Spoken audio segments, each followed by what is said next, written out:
I'm talking with my husband, Robert Laird, about his style of writing.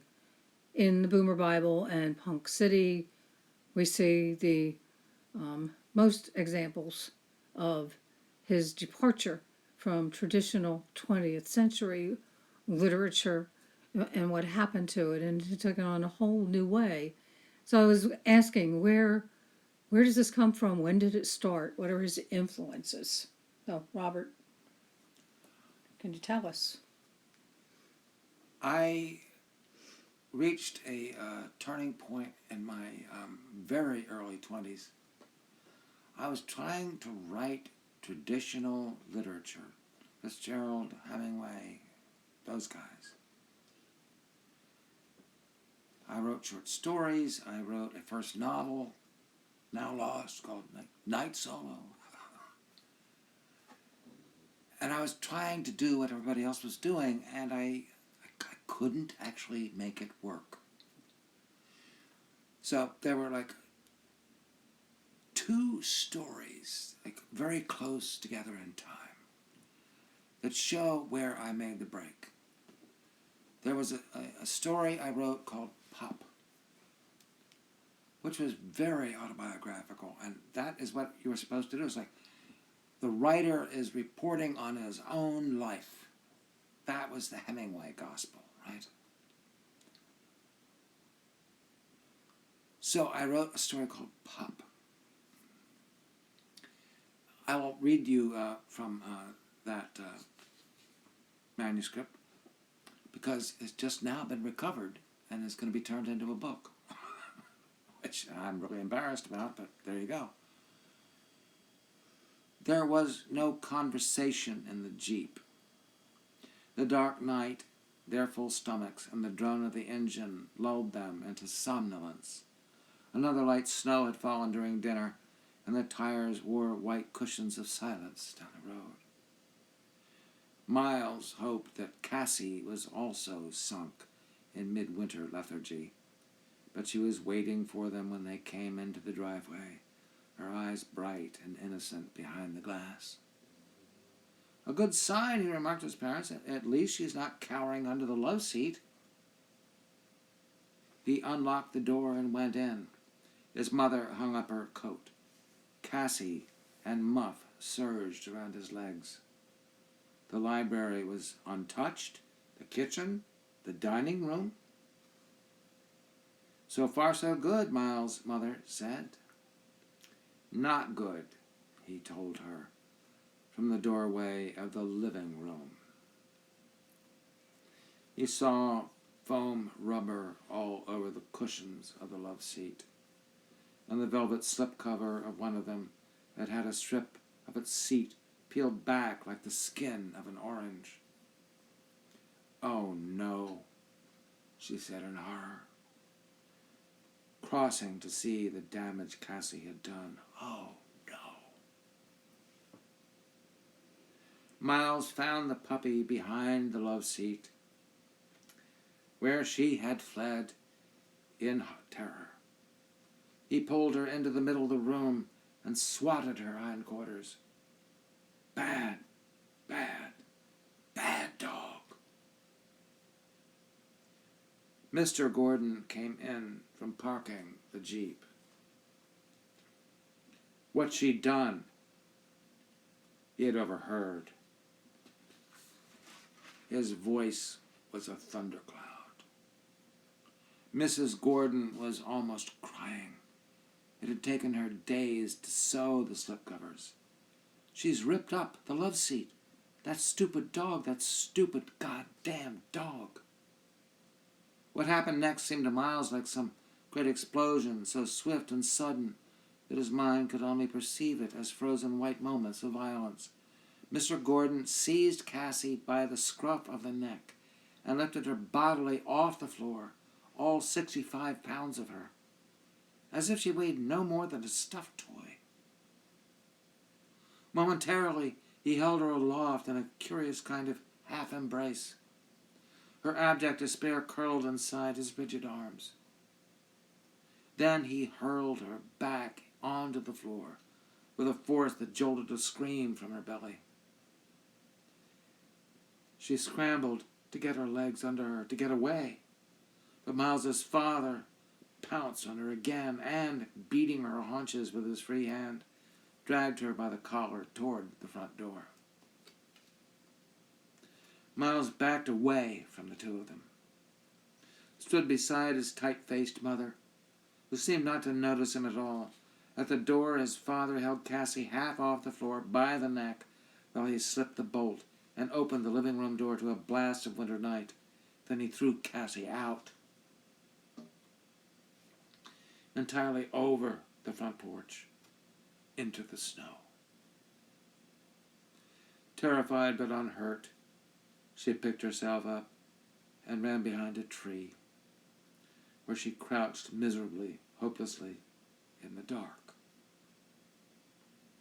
Mr. Gordon slammed and locked the door, turned toward his wife and son. "The hell with her," he said. "Let her run away again and get run over by a car.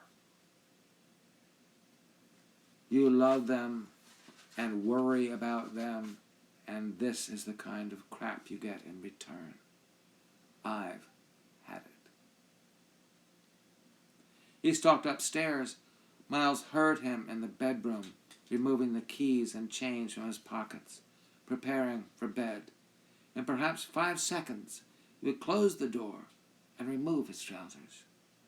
It was just time for Miles to run upstairs to apologize, to ask his father for forgiveness.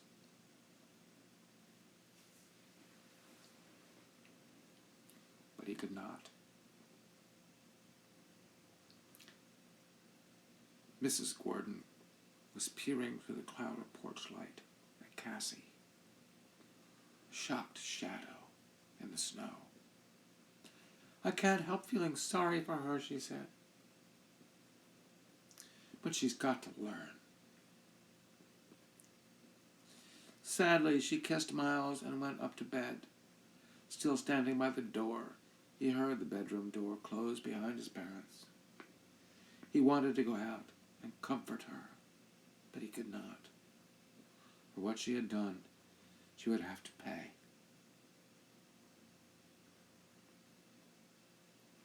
Later, maybe, there would be a softening, a looser hand on the leash, renewed joy in the snow, happy rides in the Jeep, but not yet.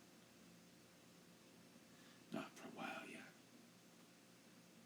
Miles turned off the porch light and walked upstairs, his heart with Cassie in the cold outside.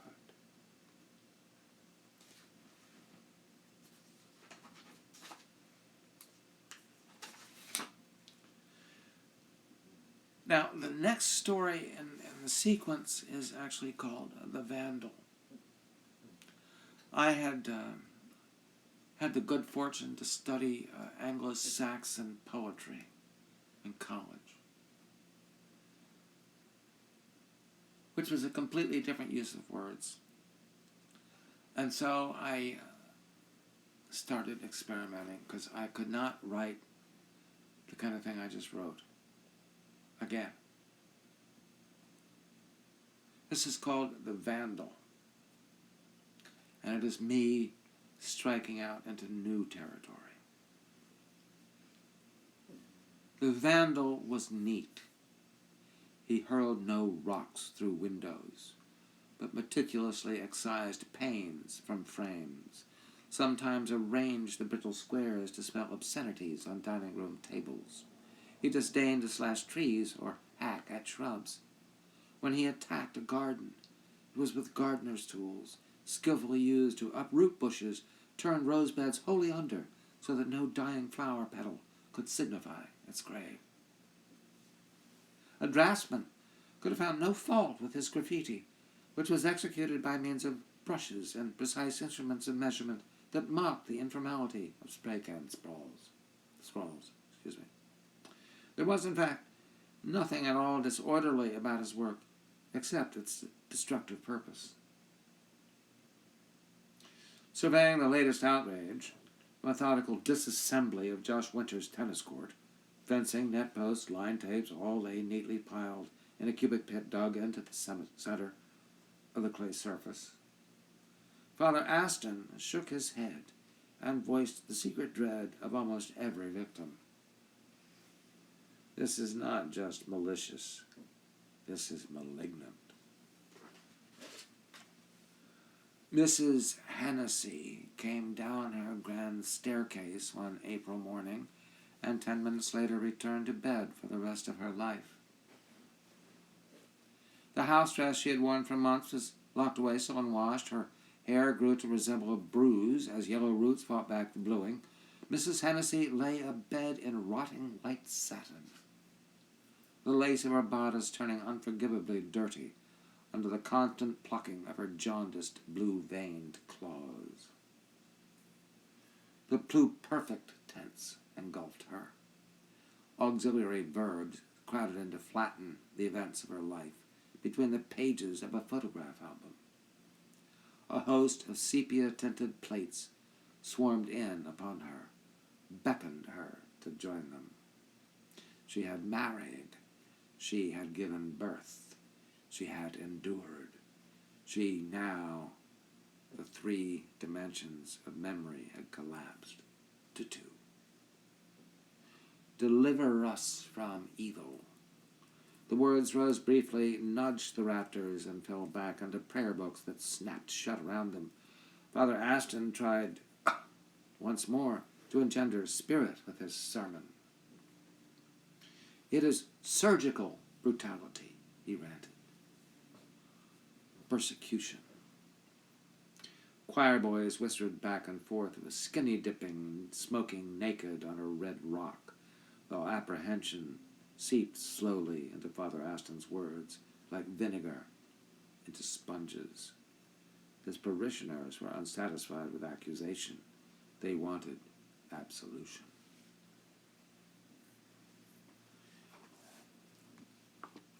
That's not the end of the story of the Vandal, but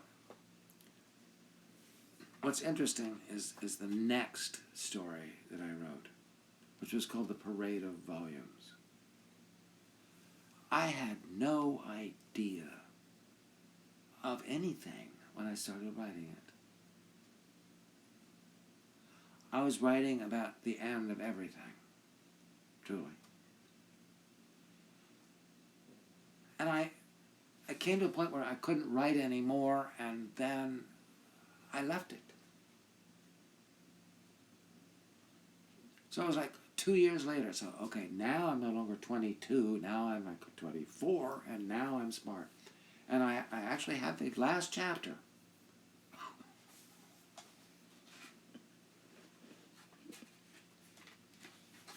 Of the Parade of Volumes. Once there was once a parade of volumes. And I am almost sure I saw you there, among the cheering and the living crowds. In darkness now, I seem to recall the special brightness of that day, the splendor of the long procession, the shine of your new eyes as you watched from your father's shoulder. What has become of him, my child? Does he lie with the others? Soft rubble of our broken dream. You were too young. Who will now remember that Jake and Colin rode together then? Twin lords who shared one throne and wove the city's thousand rhythms into one. Too young. All you saw was color, felt the brilliance of our city's sun, feared the cadences of marching men step by step together. Alas, you were too young. So bitter. This darkness. We died. We fell by ones and twos, an army falling into a hungry darkness that swallowed all we thought and were. And you cannot recall. Once